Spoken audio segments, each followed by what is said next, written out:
Ancient Indian great Panini. Sanskrit grammarian.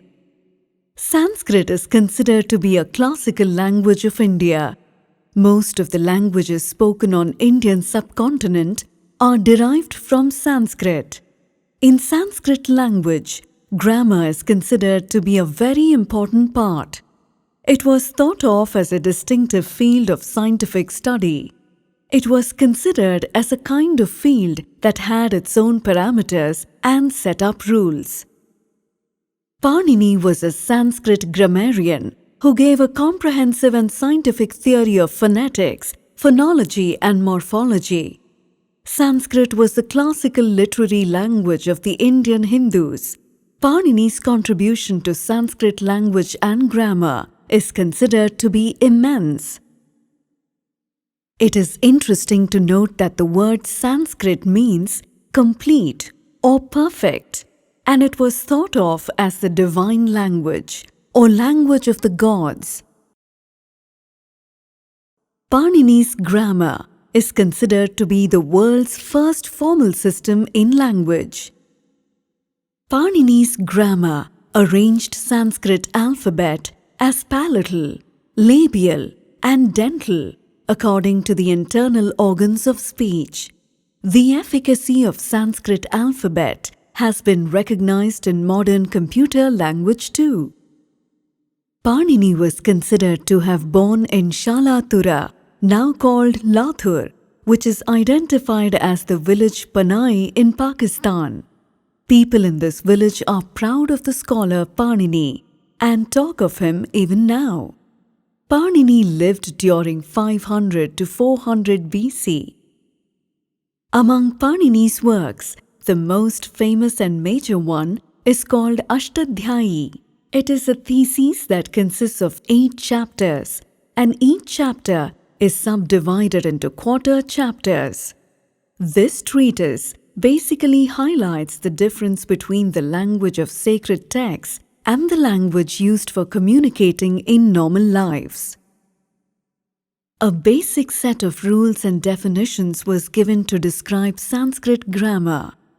Starting with about 1,700 basic elements like nouns, verbs, vowels, consonants, he explained the use of them and divided them into classes. He then went on to explain the construction of sentences and the use of compound nouns and tenses. Panini's construction is very similar to the principles and function of mathematics defined today. Panini recorded his work of 4,000 shlokas after collecting the complete details of Sanskrit that was spoken at that time. The king was pleased with his work and ordered it to be taught in all schools. Children started learning grammar from the age of 8. Panini's Ashtadhyayi, which has 4 sections, contains sutras on grammar.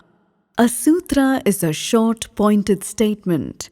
Important rules were always set in sutra form since they were short and easy to memorize. A sutra should be alpa aksharam, have few words. Asandigdham, be free from ambiguity. Saravat, contain essence. And Vishvatomukham, capable of generalization. The sutras are in code form and cannot be understood without the key provided by Panini. The first sutra says Viridhi, Adaich, Ath, and Aich are the code words that stand for the vowels A, I, and Au.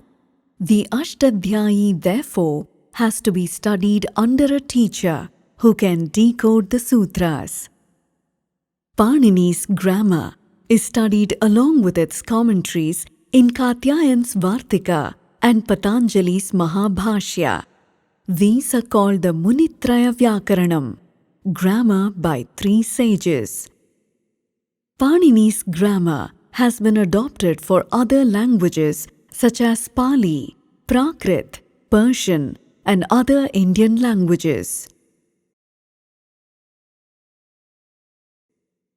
The Panchatantra mentions his name in the following saying, Simho Vyakarana Kartu Aharat Pranan Muncha Paninch. The lion destroyed the life of Panini, the grammarian. India honoured Panini by releasing a stamp of him in the year 2004. There is also a temple with the name Panini Smarak Mandir in the region of Kashi. It is said the temple was built with the soil brought from Pakistan, where Panini was born.